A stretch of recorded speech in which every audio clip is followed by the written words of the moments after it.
Shalom everyone, this isツァルファティ. I'm here in Galilee. Behind me, as you can see, the Valley of Armageddon. It's Shabbat, it's peaceful, but don't let this peace confuse you. There's a lot of stuff that is going on, not only here, but also all around the world. I'm gonna give you a few minutes to connect. And then I want to give a very short update because quite a few things happened over the last 24 hours. And I think that you need to know. So again, this is the Armageddon Valley right there. As you can see, this flat valley right below my house. I live in Galilee. I don't know.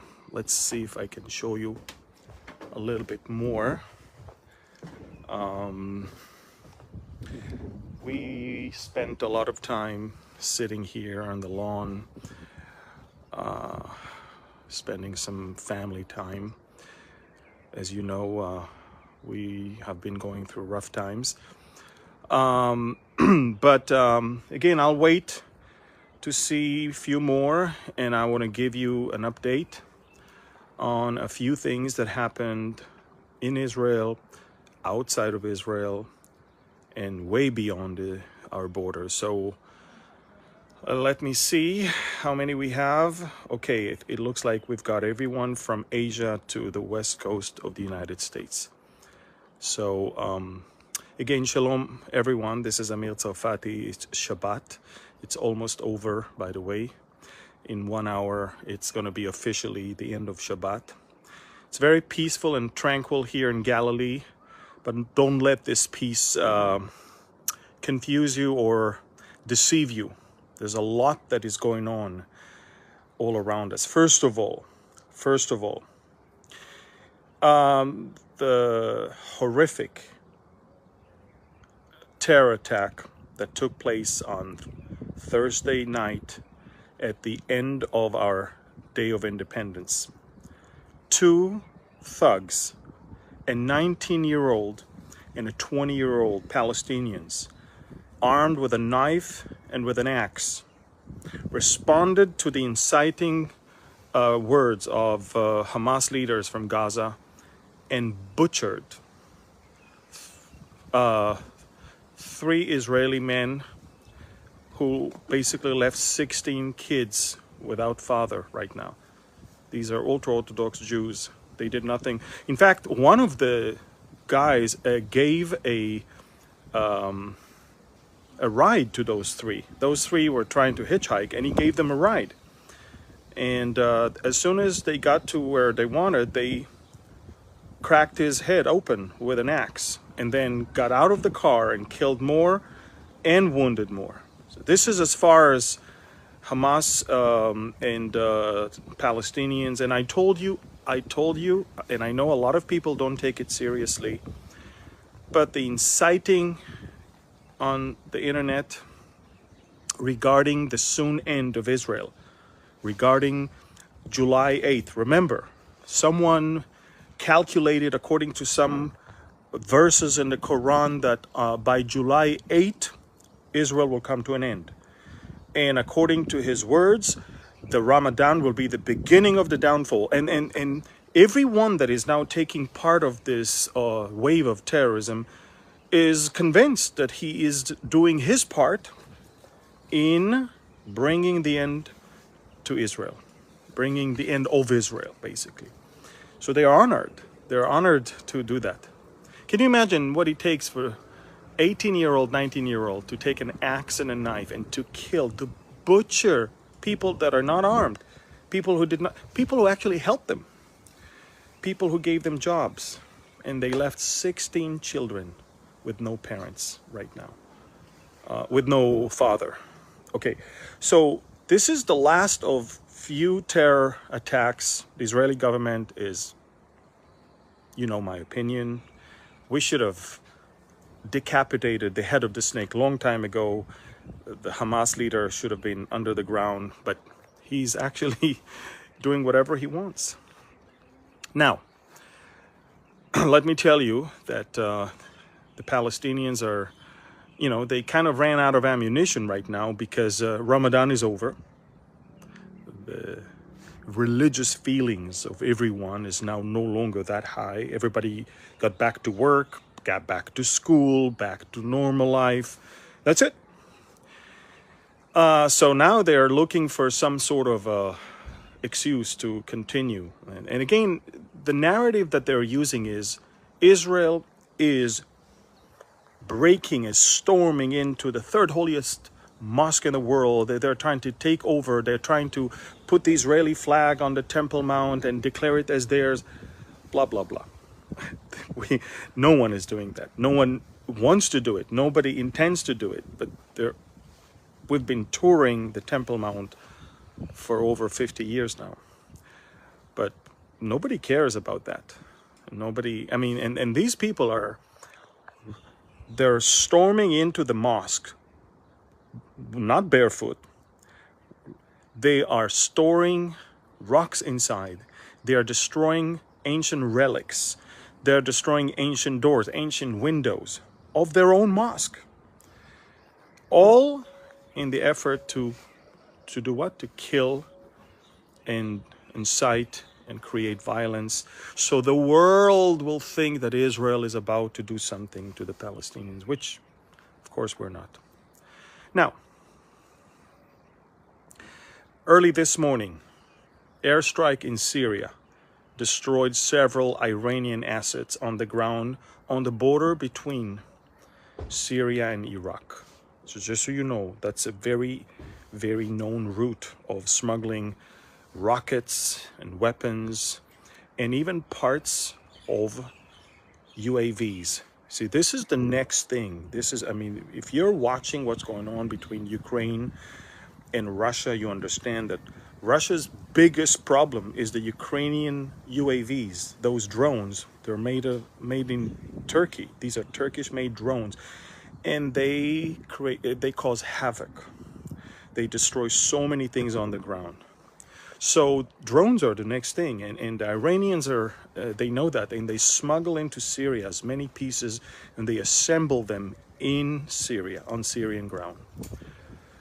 The frequency of the Israeli strikes on Iranian targets in Syria has been significantly down, and because we have a government that is very incompetent. Now, another thing you want to know, close after midnight, North Korea launched another very sophisticated intercontinental ballistic missile, and this time from the sea, from a submarine. They launched it. This is the 15th missile test from the beginning of this year only. 15th. There was none during Trump administration. 15 within 1 year, within 4 months, 4.5 months so far this year. Another thing you want to know, a very unprecedented number of Chinese planes penetrated into the Taiwanese airspace. Everything I'm telling you right now, I'm backing it up with numbers, videos, pictures, and reports on my Telegram channel. Guys, go to Telegram. It's the safest. I know that you think, oh, Russian made. No, they're banned by the Russian president because they're anti-Putin. And go get Telegram Messenger and follow and subscribe to my channel there,ツァルファティ, and you'll see maps, you'll see videos, you'll see reports, you'll see all of those things. I'm backing it up with so much, so you'll know what you're talking about when you try to tell someone what's going on. And so we're talking about that. The last thing I wanted to mention is the fact that Iran has not yet reached a deal. It pretty much a done deal with the Americans. The Congress made it very clear to the president there is not going to be any approval for any deal with Iran. They all understand that Iran is fooling everyone. The Europeans are trying to reach a deal, but it's not working. But let me tell you something. The Iranians are not that sad because the longer it takes to reach a deal, the closer they are to have enough highly graded uranium for the bombs that they need. So far, they've got enough of the 60% concentrated uranium. And you know how it works. You need centrifuges to just circle fast in order to enrich the uranium. And the longer and the faster, the higher concentrated uranium you get. And so there's a certain type of centrifuges that they're allowed to use, but of course they're using the next generation. And they've got enough of the 60%, so when they choose to take the 60% and run it through the centrifuges, they won't need too long in order to reach the weapon-graded one. And this is exactly what Israel has been telling the whole world for the longest time. So the Iranians are working on a nuclear bomb. The Chinese are testing the ground for taking over Taiwan. The North Koreans are testing missiles in an unprecedented way. And of course, we've got threats on Israel from almost every possible direction. And all of that while Russia is still attacking in Ukraine. Everybody thinks that Russia is defeated. Look, I know that what I'm saying is not the mainstream. I know that everybody wants to believe that Ukraine kicked the Russians and the Russian lost and all of that. I'm sad to tell you, I wish it was right. But Russia moved to phase 2. And phase 2 of this operation is to take over the entire Donbas region and to secure the entire coast of Ukraine to be under Russian control. For that, they need Mariupol and they need Odessa. And Mariupol is almost, it's basically in Russian hands. But Odessa has been attacked today. You go to my Telegram, see the cruise missiles flying low like airplanes and hitting the airport over there, where a plant for fixing airplanes and fixing some weapons was completely destroyed. Look, I've got tons of videos that I'm not uploading because they're very gruesome, very, very, very horrific footage of the losses of the Ukrainians on the ground. And nobody wants to upload them because it is against the narrative of the West that wants to make sure that Russia looks as the only one that is being defeated. But for me, I don't want to show it because it's really bad. It's very, very bad. But I'm telling you, I get footage from both sides. From the front where Russia is actually making a huge progress, and from the front where the Ukrainians are pushing back big time. And I want to tell you something. Don't believe anyone that tells you that Russia lost and it's over. And by the way, the Russian ruble is back to the level of before the war. You understand that? And Europe is still buying gas from Russia. Make no mistake. And, they might try to break away from Russia, but it's not going to be overnight. And before you know it, Russia will set some facts on the ground when it comes to the Ukraine and the Black Sea. So it's going to be very interesting to see what's going on there. But while I'm saying that, I just want you to know that the Israeli stand on the Ukrainian-Russian conflict is affecting the Israeli-Russian relations and is affecting the ability of Israel to strike in Syria, because the Russians are the landlords in Syria, and the last thing we want is to clash with the Russians in Syria. So a lot of stuff is going on. Look, it's so tranquil. Look, I'm going to try and show you the Jezreel Valley. Here it is. That's the valley over there. It's beautiful. It's so quiet and peaceful this Shabbat afternoon. I don't know if you can see it. You can hear the cows mooing, but over there. Yeah, this is the valley. You see over there. And don't let this deceive you. A lot is going on, whether it's here in the land, right outside the land, further on the Iraqi border, in the Ukraine, and all the way in North Korea, Iran, and China. So look, when you see all of these things, remember, look up, because your redemption is drawing near. And I'm very, very happy that Christians are finally getting back to their senses to fight for the things that matters. And the things that matters are such as the life of the unborn.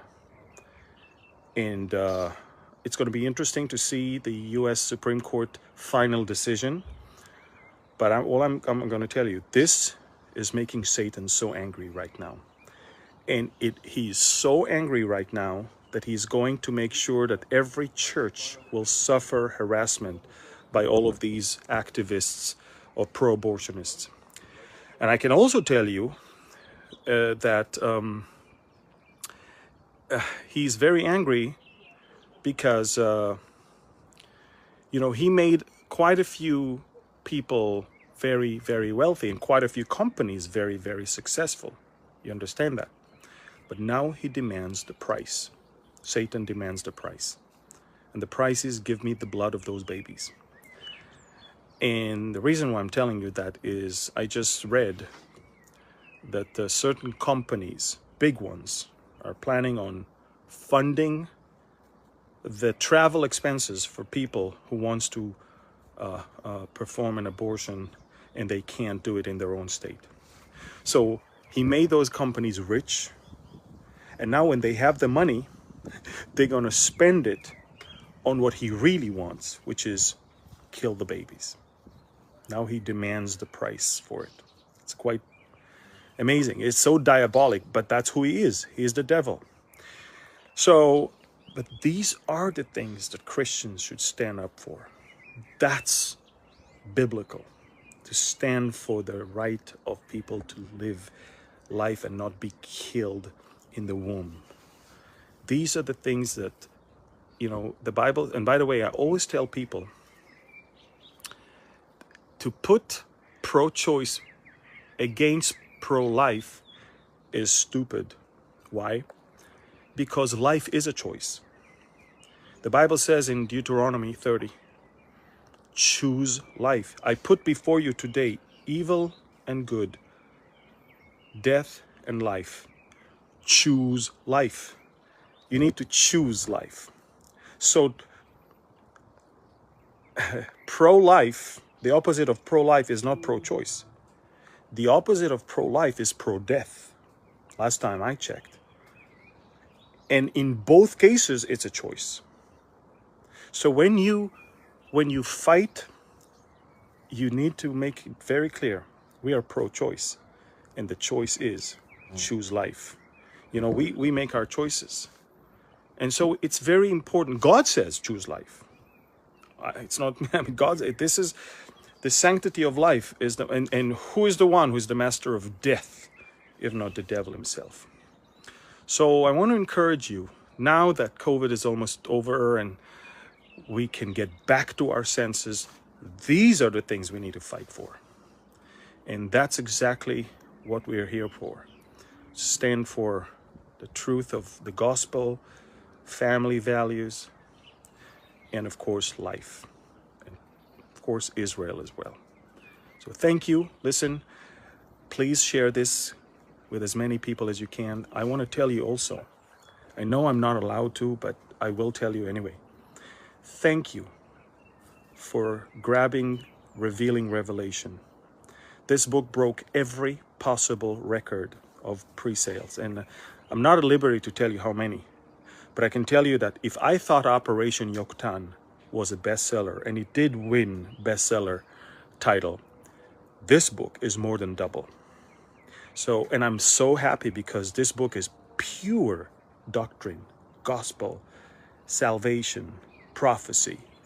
And believe it or not, Walmart and Target are carrying it on their shelves, which is a miracle. And so pray that the book will enter into the bestseller major lists next week. And so many, and the reason why we want that is so non-believers who are interested in reading bestsellers will put their hand on that book and check it out. Thank you for getting it. I get tons of comments from people who already either are reading it or they already finished it. And so many write that it's a life-changing one. So again, thank you for your prayers. Also, thank you for your prayers for my family. We went through a very, very hard time. We're still going through. But we believe in Romans 8:28 because we know that all things work together, that God makes all things work together. He makes it. And we know, we don't guess, we don't feel, we don't hope. We know that they work for good for those who are called according to his plan. So thank you again for all your prayers, your support. I love you. Share this with as many as you can. And again, go to Telegram to see the videos, the maps, the articles. It's important not only that you get there, but you also share it. Thank you. God bless you. And shalom from Galilee.